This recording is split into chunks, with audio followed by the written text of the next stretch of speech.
시간에 귀한 찬양 은혜를 받았는데 두 손을 모으고서 잠깐 기도할까요? 하나님, 이 시간 하나님께 예배드립니다. 하나님, 이 시간 하나님께 찬송합니다. 하나님, 내 영혼을 치료해 주시고 또 내 몸을 치료해 주시되 내 영혼이 약한 부분, 믿음이 약하고 또 내 몸의 약한 부분, 육신이 병든 부분이 있습니다. 하나님, 내가 이것저것 다 얘기하지 못하지만은 하나님께서 아시오는데 이 시간 내가 하나님께로 왔사오니, 내가 여기 나왔사오니 주여, 주께서 피 흘린 그 공로에 그 의로운 손으로 나를 어루만져 주시사 치료하여 주시옵소서. 내 영혼을 만져 주시옵소서. 내 믿음이 살아나게 하시고 새롭게 샘솟게 하여 주옵소서. 메마른 우물처럼 더러운 것들만 쌓입니다. 하나님, 생수가 터지게 하여 주시사 날마다 새롭게 그 생명의 물이 나오게 하여 주시옵소서. 더불어 이 땅에 살아가면서 건강한 몸으로 살고 싶습니다. 하나님이여, 뛰어나가고 싶습니다. 높은 산에도 오르고 싶습니다. 주여, 내 피부도 정결케 하시고 성결케 하시고 내 몸이 하나님 모든 혈액이 잘 돌게 하시고 내 모든 몸속에 있는 오장육부가 든든하게 하시옵시고 또 볼 수 없고 찾을 수 없는 모든 신경의 세포 하나하나가 하나님께서 주신 창조한 그때로부터 하나님 회복되게 하여 주시옵소서. 예수 그리스도의 이름으로 기도드리옵나이다. 아멘. 북왕국 이스라엘의 그 일대 왕이 누구냐면 여로보암 왕입니다. 이거 정말 하나님 은혜로 왕이 된 겁니다. 근데 그 은혜를 모르더라고. 그러니까 그런 생각이 돼요. 가끔 그 은혜를 기대하면 안 돼요. 그냥 은혜를 베푸르면 그거로 끝나야지. 저놈이 말이야 은혜도 모르고 자꾸 이러면은 내가 시험에 들더라고요. 그냥 은혜는 주는 거예요. 그래서 우리 그 어린아이들이 부르는 복음 찬양의 사랑은 베푸는 거 아니에요. 사랑은 갖다 버리는 거예요. 그 맨 처음에 야 어떻게 버리라고 그랬어? 그 버리는 거예요. 근데 진짜 모르더라고요. 이 여로보암 말입니다. 이 사람의 그 특징을 한번 생각해 보지요. 여로보암은 죄를 제작한 사람입니다. 죄를 제작했어요. 베델단에서 금송아지를 만들고 설계합니다. 날짜까지 정합니다. 그리고 예배의 날을 확 바꿔버려요. 왜? 자기의 권력을 이용하기 위해서. 그래서 이 사람은 죄를 제작한 사람입니다. 더불어 이 예배를 인도할 제사장을 마음대로 뽑아요. 저요 하면 그래 너 해. 그래서 이 죄를 활성화시킨 사람입니다. 아마 그럴 거예요. 누구든지 다 제사장이 될 수 있어. 어떤 사람은 그러더라고요. 나 다 왕 같은 제사장이라고요. 교회에서 세상에 대하여 왕 같은 제사장이에요. 예? 이 질서가 있어야죠. 그거 없이 내가 제사장 하죠. 뭐. 만인 제사장 뭐 이딴 소리 막 한다고요? 아니거든요. 근데 죄를 활성화시킨 사람이 누구냐? 여로보암이에요. 또 죄를 완성시킨 사람이 누구냐? 여로보암이에요. 그리고 또 죄의 모델이 된 본보기가 된 사람이 누구냐? 여로보암이에요. 이 열왕기상을 읽다 보면은 항상 그 얘기, 여로보암의 죄를 따라했다. 야, 하필 그런 본보기가 됐을까? 참 마음이 아프지요. 이런 왕이 북왕국 이스라엘을 다스렸으니 얼마나 이 영적 세계에 어지러웠겠어요.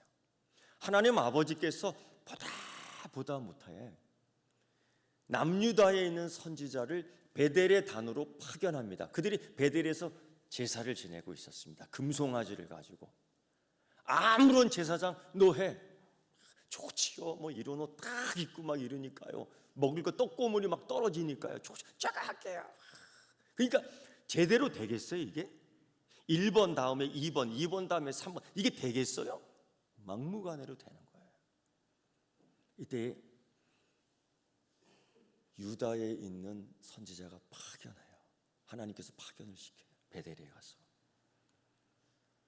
하나님께서 이 베델 단으로 유다 선지자를 파견할 때 그 잘못 행하고 있는 그 예배와 제단의 모든 형식들을 보고 이거 고쳐야 됩니다, 이거 아닙니다, 그렇게 말하나요?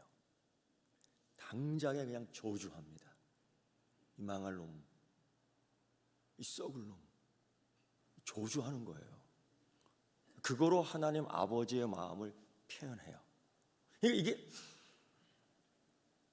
남유다에 있는 이 선지자도 굉장히 부담스러울 거예요. 이 하나님 말씀을 선포해야 되니까, 축복의 말씀이 아니고 저주의 말씀을 선포하려니까 얼마나 부담스럽겠어요. 여러분 그 듣기 싫어합니다, 사람들이요. 그래도 해야 되거든. 하나님 말씀이니까. 누가 그런 소리를, 이 제단이 무너져 버릴 거야, 이 제단이 무너진다는 거는요, 북왕국 이스라엘이 망한다는 겁니다. 그게 300년 후에 이루어지지요. 아마 그 전에 죽은 사람들은 교만했을 겁니다. 어디 하나님 말씀이 이루어져서 이딴 소리 할 겁니다. 근데요, 300년 후에 고스란히 이루어져요. 이게 뭐냐? 북왕국 이스라엘이 망했다는 겁니다. 이걸 선포하는 거예요. 그러니까 제단에 있던 이 여로보암 왕이 그걸 듣고 있다가 가만히 있겠습니까? 가만히 있겠습니까? 저놈 잡아라. 손가락이 이랬던 것 같아요. 저놈 잡아라. 가만히 있어 잡아라. 이랬을 거예요. 좋은 소리, 저분 잡으세요. 이러겠어요? 저 썩을 놈 잡으라고. 저분을 잡아주세요. 이러겠어요? 그렇게 하나 잡으라고. 근데 이랬던 손가락이 이렇게 말라버립니다. 이렇게 말라 꼬부라져요. 근데 여러분, 이때에 이렇게 좀 이런 꼴을 당할 때 심장이 좀 벌렁벌렁하고, 아이고 내가 이거 잘못했구나, 그걸 느껴야 되는 겁니다. 이게 정상입니다. 근데 여로보암 왕이 이제까지 저거 잡아주기라고 저거 했던 선지자한테 가서 기도 좀 해주세요. 기도해 주세요. 이렇게 또 싹 변하는 거예요. 막 잡아 죽이겠다고 막 날치고, 이 베델의 이 제단에 헛것을 만들고. 여러분, 베델이 어떤 장소인데요? 여러분, 베델이 어떤 장소인데 금송아지를 세웁니까? 베델이 어떤 장소인데 허튼 것들이 와서 제사 지낸다고 우상 숭배합니까? 베델은 믿음의 조상이 만들어진 시작점입니다. 야곱. 외롭고 힘들고 아프고 병들고 고독할 때에, 그 자리에서 울었을 때에 그 아브라함의 하나님이 나를 찾아와 위로해주고 이끌어주고, 세상 끝날까지 내가 너와 함께 할 것이고 아브라함과 이삭과 약속한 것들을 너에게 줄 것이며, 너로 하여금 내가 영광을 받을 것이고 너에게 준 사명 완성하기까지 내가 너를 떠나지 않을 거야. 지금 길이 외롭고 지금 길이 힘들고 지금 길이 춥고 지금 길이 불편하더라도 내가 너와 함께 할 거야. 이겨나가야 돼. 너는 승리하리라. 이런 말씀의 은혜를 받은 자손가 베델이에요. 베델. 여기를 금송아지를 세워놔 우리의 신앙, 우리의 믿음, 우리의 시작을 그냥 똥똥칠하는 것입니다. 이게 사단이 꼭 그렇게 해요. 사단이. 어제 우리 부목사님들과 잠깐 얘기를 했습니다. 동네 지나가다가 무지개 세탁소가 있더라고요. 그래서 무지개, 저거 참 좋은 건데 우리 교회에서 무지개 얘기를 잘 못해. 무지개, 그건 하나님의 약속이거든요. 그건 하나님의 은혜거든요. 그 무지개의 표지는 하나님의 축복입니다. 근데 동성애자들이 그런 걸 또 자기네 이거로 삼는 거예요. 그러니까 우리 기독교 단체에서 그 얘기를, 이 그림을 못 그려요. 이 하나님 주신 축복의 상징, 이 하나님이 주시는 은혜의 표식을 우리가 못해요. 이런 것들이 막 사용하니까. 이단들 보세요. 하나님의 교회? 이 하나님의 교회, 얼마나 복된 교회 이름인지 몰라요. 근데 그 이단이 사용해요. 그러니까 우리가 그걸 사용 못해요. 신천지? 이거 요한계시록에서 하나님이 자기 백성을 위해서 마지막으로 이루는 하나님의 끝장 축복입니다, 이거. 근데 이거를 이단이 또 사용하는 거예요. 그러니까 우리가 입 밖에도 이걸 내지 못합니다. 이게 사단이 그렇게 역사하더라고요. 이 하나님 말씀 하나하나를 사용 못하게끔 만드는 거예요. 장소, 지명, 예수 중심 교회는 또 어때요? 이거 이단입니다. 예수 중심이라는 말씀, 신본주의라는 것이 얼마나 우리 기독교 신앙의 개혁주의 전통의 교회에 의미 있는다. 오직 예수. 이거를 사용 못해요. 아니, 사용하면 껄끄러워요. 사단이 이런 전술, 영적 전쟁에 있어서 이런 것들을 얼마나 많이 사용하는지 모릅니다. 이때도 베델, 이 믿음의 조상이 시작된 이 장소, 하나님의 첫사랑이 시작된 이 장소, 이걸 이렇게 더럽게 훼손시켜 버립니다. 무지개를 훼손시켜 버리잖아요. 예수 중심이 얼마나 좋은 건데 이걸 훼손시켜 버리잖아요. 신천지는 하나님에게 우리가 준 축복인데 이걸 이렇게 더럽게 이단으로 만들어 버리잖아요. 사용 못하게 하잖아요. 우리가 이게 굉장히 신경 써야 될 부분입니다. 이런 가운데에 남쪽 유다에서 온 선지자가 이 더럽힌 베델을 그냥 다 뒤엎어버리는 저주 선언을 하는데, 그를 체포하라고, 잡아라, 죽이려고 이 손이 꼬부라져요. 하나님이 여로보암의 손을 그냥 만들어 비틀어 버립니다. 참, 이걸 보고, 이걸 느낀, 자기 몸에 탁 다친 걸 보고 겁이 났는지 이 잡아라, 족쳐라, 죽여라 했던 선지자에게 가서 기도해서 치료해 주세요. 이 낯짝이 이렇게 듣고 와. 급하니까 기도해 주세요. 기도해 주세요 이러는 거야. 그 남유다 선지자에게. 권사님 같으면 기도해 주겠어요? 아멘? 마음도 넓어. 장로님 같으면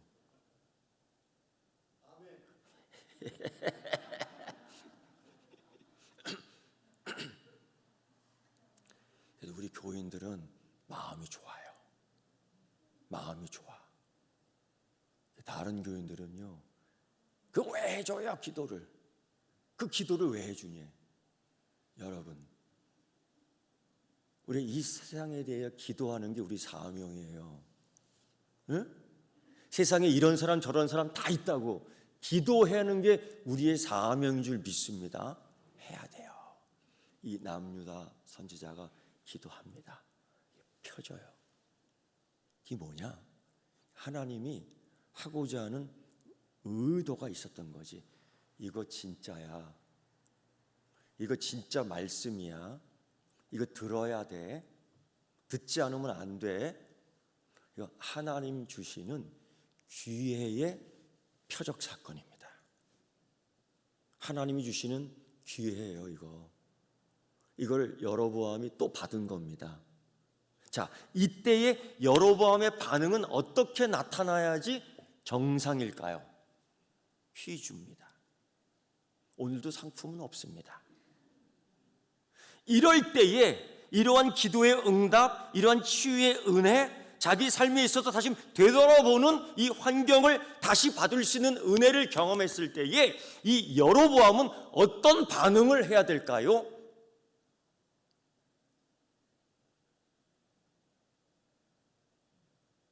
나 얼굴 보면 해답이 있습니까?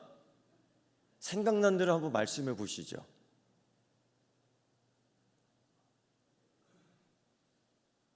대답 안 하고 기다립니다.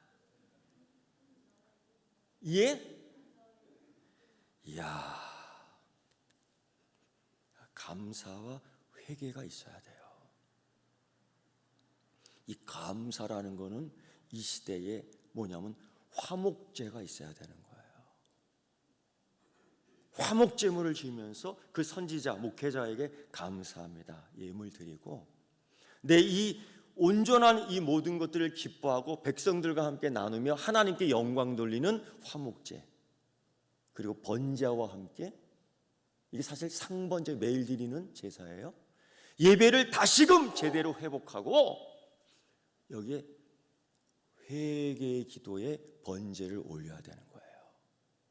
이게 정상입니다. 여로보암 그거 안 해요. 여로보암 일생에 회개했다라는 말이 한 번 안 나와요. 돌아왔다, 돌아가다. 그 여로보암의 이야기에 구약에서 그렇게 많이 나오는 수부, 돌아가다, 되돌리다 한 번 안 나와요. 그 영성이 얼마나 더러운지 모릅니다. 그리고서는 한다는 게, 여로보암이 그 남유다에서 온 선지자에게 뭐라 하냐, 밥 한 끼 먹읍시다 그러는 거예요. 교제합시다 이거예요. 교제합시다. 이게 무슨 뜻입니까? 코이노니아? 우리가 잘 얘기하는 펠로우십? 영적 교제? 여러분, 그 시대에 밥 같이 먹, 식사 같이 하자, 이 뜻은 뭐냐? 둘이 하나 됩시다라는 뜻이야. 여로보암은 속이는 거야. 내 편 대해주세요. 이 제단 그냥 하게 해주세요. 하나님이 기도해서 나 펴줬지 않습니까? 하나님 날 사랑한다는 증거예요. 이렇게 해석한다니까요. 하나님 말씀이 이루어진다라는 의미인데 이걸 이상하게 해석하는 겁니다. 이상하게 받아들이는 겁니다. 하나님 날 사랑하잖아. 날 사랑하신다고 써 있다니까. 그러니 내 편 대주세요. 내 편 대주세요. 그러면 식사 초대를 합니다. 어제 저녁 좀 늦게쯤 모르는 전화번호인데 전화가 왔어요. 여러분, 요새 모르는 전화번호 이렇게 찍히면 전화 안 받잖아요. 그죠? 어떤 성도님은 내가 10번을 전화 걸어도 안 받아. 모르는 전화래. 야, 너무하더라고. 그래서 내가 드디어 통화했는데 내 이름 좀 거기다 적어 놓으세요. 그래서 안 받을까 고민하다가 받았어요. 받았는데 너무 떨리는 거야. 박동국 목사님 핸드폰이지요. 박동국 목사님 맞지요? 경찰서에서 오는 전화인 줄 알았어요. 너무 떨려갖고 예, 맞습니다. 자기 어디 누군데 그 사정을 얘기하는데 그런 일이 있었어요. 목사님들 이렇게 모이는 뭐 그런 게 있더라고요. 보니까 저를 초청하더라고요. 아침 식사 밥 먹으러 오라고. 근데 그 시간이 제가 기도하는 시간하고 조금 겹쳐요. 조금 겹쳐. 그래서 아침에 밥 먹어도 해장국 아니겠어요? 비싸야 12,000원이고. 근데 이 기도 시간하고 겹치니까 마음이 찝찝해, 싫어요. 제가 항상 여러분에게 얘기하는 거예요. 2끼 먹어도 된다 이거예요. 요즘은 그래요. 1끼 먹어도 됩니다. 아멘. 그래서 나 안 갑니다. 못 갑니다. 어렵습니다. 괜히 뭐 기도 시간 겹치고 이런 말 하고 싶지 않았어요. 그래서 안 갔더니만 대번에 전화가 왔더라고요. 이렇게 목사님만 안 오셨어요. 그래. 목사님만 안 오셨어요. 아, 그렇습니까? 예, 제가 일이 있어서 안 갔습니다. 못 갔습니다. 가기 싫어서 안 갔습니다. 그건 아니고요. 근데 그 자리가 뭐냐? 자기 편 대주세요라는 자리인 것 같아요.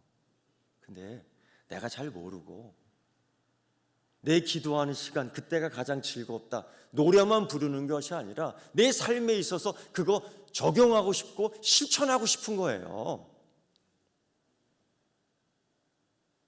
그런데 이 여로보암이 그 남유다 선지자를 불러서 같이 밥 먹자는 겁니다. 이게 뭐냐? 같은 편. 그거 하나님 뜻 아니잖아요. 그래서 하나님이 이 남유다 선지자에게 뭐라고 얘기하냐면은 너 가거든 그 동네 그 자리에서 먹지도 말고 마시지도 말고 심지어 왔던 길로 다시 되돌아가지 말고 다른 길로 되돌아가라는 거예요. 왜? 다른 사람들 만날까 봐. 이렇게까지 하나님이 말씀하셨어요. 그래서 이 남유다 선지자는 여로보암 왕에게 그렇게 얘기합니다. 나 하나님 이렇게 말씀 받았기에 나 당신하고 밥 먹을 수 없습니다. 여러분 그 당시 대통령이 밥 같이 먹자는 거예요. 거절합니다. 이 이야기가 여기서 끝났다면 참 좋아. 문제 없어요. 근데 이 열왕기상 읽다 보면은 이 여로보암의 이야기 이렇게 끝나면 되는데 엉뚱한 이야기가 하나 나옵니다. 그 이후에 베델에 있는 이 베델 땅에 있는 늙은 선지자 한 명이 이 남유다 선교사와 이 남유다 선지자와 교제하겠다고 식사 초청을 하는 거예요. 그러니까 여로보암 왕도 식사 초대를 하고 거절했어요. 베델의 선지자가 영적 교제를 하기 위해서 초청하는 거예요. 베델 땅에서 코이노냐. 그러면서 이 베델 선지자가 거짓말합니다. 하나님의 천사가 내게 말씀하셨어요. 당신을 초청해서 먹고 마시라고 말씀하셨어요. 분명 이 베델 선지자는 거짓말을 하고 있습니다. 이게 무슨 어떤 선지자인지 모르겠습니다. 그냥 단순히 얘기했던 것 같아요. 식사 한번 합시다.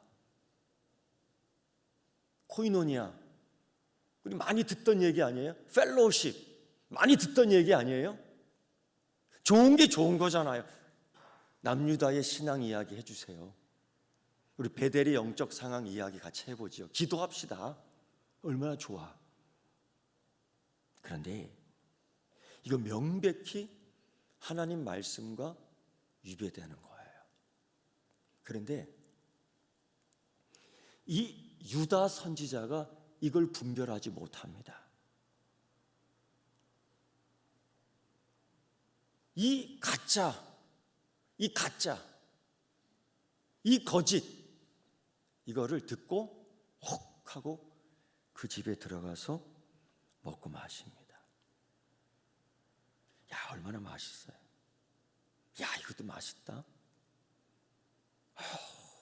이 떡을 찍어 먹으니, 떡을 초에 발라 먹으니 정신이 번쩍 나네. 허기지고 굶겼잖아요. 지금까지 먹고 마시지도 않았는데 양고기를 뜯어 먹으니 너무 힘이 솟는 것 같고, 여기에 포도주를 적셔서 탁 먹으니 입맛이 확 돌고 화색이 돌아. 좋다. 감사합니다. 근데 이때에 베델 늙은 선지자에게 진짜 하나님의 말씀이 임한 겁니다. 근데 먹는 그때에 느닷없이 이 베델의 늙은 선지자가 하나님 말씀을 예언하는 거예요. 근데 소름 끼치는 예언입니다. 뭐냐? 하나님과 유다 선지자만 알고 있었던 하나님의 말씀, 그 이 세상 누구도 알지 못했던, 나만이 간직해야 될 하나님의 명령, 그게 베델의 늙은 선지자에게도 동일하게 전해진 거예요. 비밀이 오픈됐습니다. 내용이 이거죠. 이 베델의 늙은 선지자가 예언하는 거예요. 여호와 말씀에, 내가 여호와의 말씀을 어기며 너 하나님 여호와께서 내리신 명령을 지키지 아니하고 돌아와서 여호와가 너더러 떡도 마지 말고 물도 마시지 말라 하신 것은 떡을 먹고 물을 마셨으니 네 시체가 네 조상들의 묘실에 들어가지 못하리라 하셨느냐. 이게 늙은 베델의 선지자가 따고 먹고 있는 그때 현장에 주어진 말씀, 얼마나 소름 끼칩니까? 이거 비밀스럽게 하나님이 내게만 주신 말씀인데 베델 선지자에게도 주신 말씀. 그러면서 뭐야?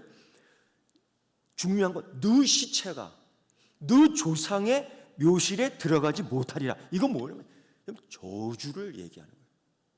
똑같이 북왕국 이스라엘 여로보암이 받는 이 저주를 너도 똑같이 받는 거야. 왜? 하나님 말씀을 엄중함을 몰라. 하나님 말씀이 귀한 말씀인지 몰라. 1.1핵을 완성시키는 하나님의 말씀을 농담으로 알아들어.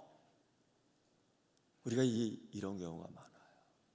그 말씀을 TV로 틀어놓고, 말씀을 그냥 라디오로 틀어놓고, 말씀을 그냥 유튜브로 틀어놓고, 틀어만 놓지 듣지 않아요. 어느 시대냐? 영적으로 소돔성이 멸망하기 직전 아브라함에게 하나님의 사자들을 파견하는데 이 성을 멸할 거를 예언할 때에 그 롯의 사위들은 그걸 농담으로 알았어요. 이게 굉장히 큰 문제예요. 예수님이 1.1핵을 얘기하거든요. 우리 붓고 씻을 때 이만한 큰 점 푹 찍는 거 그게 아니고 큰 글씨로 이렇게 휙 하는 거 그런 크기가 아니라 1.1핵은 점을 딱 안 보여요. 이게 딱 하면은 안 보여. 그것까지도 이룬다는 거예요. 하나님이. 이 하나님 말씀의 엄중함, 그거를 이 베델 선지자, 이 베델의 땅에 선포해야 될 유다의 선지자가 그걸 무시한 거예요. 우리 사명, 우리가 이 세대에 우리가 갖고 있는 사명, 그리스도인으로 살아가는 모습, 예수 그리스도의 제자로 살아가는 모습, 교인으로 살아가는 모습 말고, 어떤 교인은 그러더라고요. 저는 이런 교회 다녀요. 그 교회 아세요? 유명한 교회인데 저한테 그래. 나는 그래. 몰라요. 나를 아주 우습게 알아. 네, 그래. 그리스도인이면 됐지. 그리스도인이 돼야지. 예수 그리스도의 제자가 돼야지. 교인 되는 거로 만족해? 네가 하나님 말씀을 선포해야지. 하나님 말씀이 엄중하다는 것을 네 삶을 통해서 보여줘야지. 순종을 통해서 보여줘야지. 이게 제자이고 이게 그리스도인이고 이게 하나님의 자녀의 사명 아닙니까?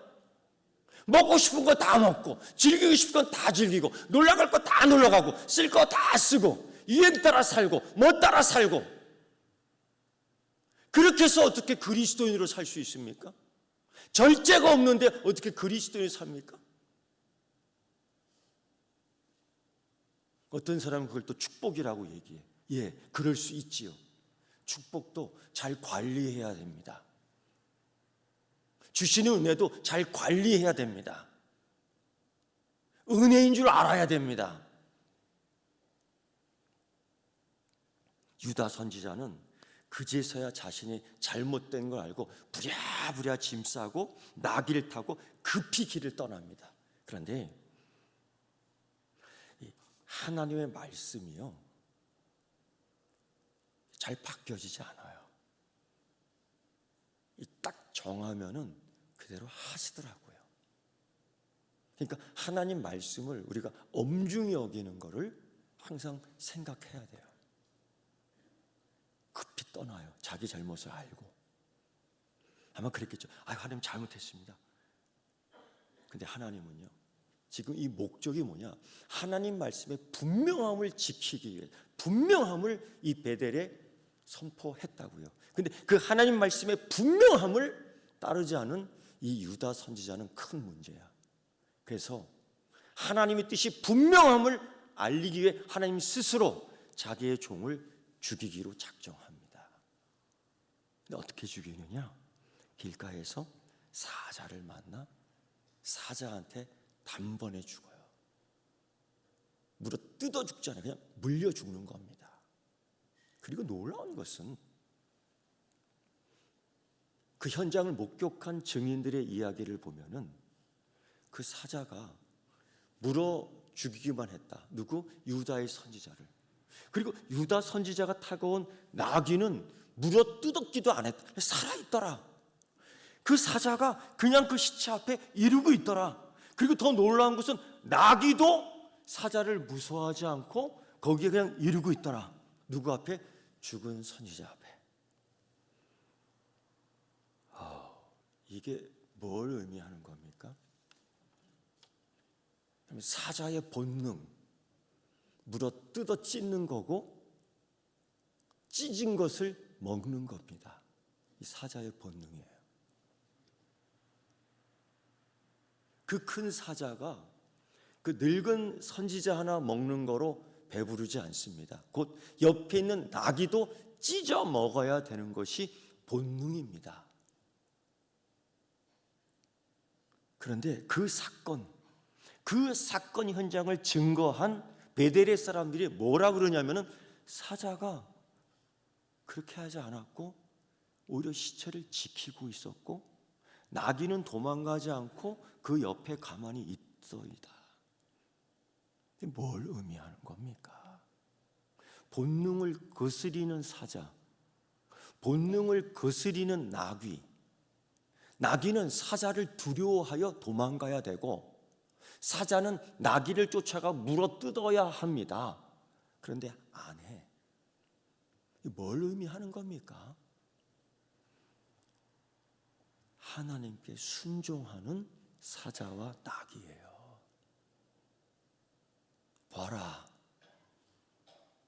창조 세계, 창조물 가운데 사자도 본능을 거스려 하나님께 순종하더라.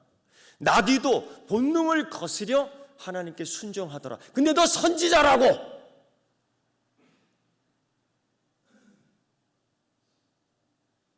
너 선지자가 그러면 돼? 이 비교가 되는 거예요. 이런 이야기가 또 있죠. 다니엘서 6장의 말씀을 보면 다니엘이 그 하나님께 예배드리며 그 이방 땅에서 그 예배가 들켜 사형에 처하는데 그 당시 사형 방법이 사자굴에다 쳐넣는 겁니다. 사자 대 6마리가 굶주려 있는데 이게 딱 떨어지기 전에 이렇게 띄어서 잡아먹어요. 그 뼈 이렇게 으스러뜨리는 의작 소리가 납니다. 그 현장에 가면은. 안 믿으시는 거 아니죠? 의작 먹습니다. 근데 다니엘이 그 굴 속에 확 떨어졌는데 사자들이 달려들지를 못해요. 그 굶주린 사자들이 밤새 아침에 이르기까지 사자들이 그 앞에 멀끔하니 다니엘을 구경하고 있어요. 하나님의 사자가 지키고 있었기 때문이죠. 여러분, 그 사자굴은 순종하는 창조물만 들어올 수 있는 장소예요. 불순종하는 것들은 들어올 수 없는 장소가 사자굴이에요. 순종하는 사자가 기다리고 있고 순종했던 다니엘이 들어가니 합력해 손을 이루는 것이 순종의 동굴입니다. 이게 사자굴이에요. 세상 사람들은 순종을 모르니까, 세상 사람들은 하나님 말씀 듣는 걸 모르니까 그냥 무시무시한 사자굴로만 알고 있죠. 그런데 순종하는 사람들은 그곳이 하나님이 정한 순종하는 사람들의 모임이라고요. 모인 동굴이라고요. 그거 알아야 돼요. 그때 사자가 본능을 이깁니다. 순종함으로. 사랑하는 성도 여러분, 분별 없는 믿음이 얼마나 괴로운지 몰라요. 사도행전 17장 11절 말씀 보면 사도행전 가운데 누가가 이 교인들을 비교해요. 베레아 교인과 데살로니가 교인을 비교합니다. 그래서 이렇게 얘기해요. 베레아에 있는 사람은 데살로니가에 있는 사람보다 더 너그러워 간절한 마음으로 말씀을 받고 이것이 그러한 거에 날마다 성경을 상고함으로. 데살로니가 교회는 그게 좀 부족했어요. 누가의 표현에 의하면 베레아의 교인들이 조금 더 나았다라는 겁니다. 그들은 말씀을 항상 듣고 말씀대로 살려고 애를 쓰고 순종했어요. 누가는 그걸 얘기해요. 그러니까 성경을 상고했다, 성경을 배웠어요. 나 다 알아, 이런 소리 안 합니다. 나 옛날에 다 해봤어, 이런 소리 안 합니다. 날마다 주시는 하나님 말씀을 가지고 들춰봤던 거예요. 그거를 누가는 이렇게, 베레아의 사람들은 데살로니가의 사람보다 좀 낫다라는 거예요. 우리 서귀포 교인들이 나는 베레아에 있는 사람보다 더 나았으면 좋겠습니다. 그래야지 하나님 말씀 따라 제대로 사는 거예요. 오늘 이 유다의 선지자에게 있어서 분별하지 못하는 것 코이노니아? 아니라고요. 하나님 말씀을, 원래의 말씀을 잊어버렸던 거죠. 사랑하는 성도 여러분, 교인에 만족하지 말고 그리스도인입니까? 제자로서의 삶을 살기 위해서 애를 써야 돼요. 그래서 베레아 사람은 데살로니가 사람보다 더 너그러워 간절한 마음으로 하나님 말씀을 받고, 그 말씀이 그러한가 날마다 성경을 상고했다라는 이 훈련, 고로 하나님 주시는 그 날을 기다리며 우리가 행해야 될 사명인 줄 믿습니다. 이 5월의 마지막 날 정리하며 아버지 하나님의 마음은 그때 어땠을까? 나를 향한 아버지 하나님의 마음은 지금 어땠을까? 다시 생각할 수 있는 여러분 되기를 축원합니다. 기도하겠습니다. 주여 하나님 아버지, 그렇게 하나님께서 은혜 주었는데, 그렇게 하나님께서 축복해 주었는데 그 은혜와 축복이 교만으로 변질되고 우상으로 변질되었습니다. 그때 아버지 마음은 어땠을까요? 자기의 종이라 불러놓고 말씀을 대언케 했는데 엉뚱한 짓을 합니다. 하나님 아버지 마음은 어땠을까요? 예수 믿는다고 했는데 오직 예수를 따르지 아니하고 사람의 관심에 더 갖는 자녀들이 많아지는 이 세대에 우리가 살고 있습니다. 하나님 마음은 어떠했을까요? 주님, 아버지의 마음을 헤아릴 수 있는 시간 되게 하시고 예수 잘 믿게 하여 주시옵소서. 예수님의 이름으로 기도드리옵나이다. 아멘.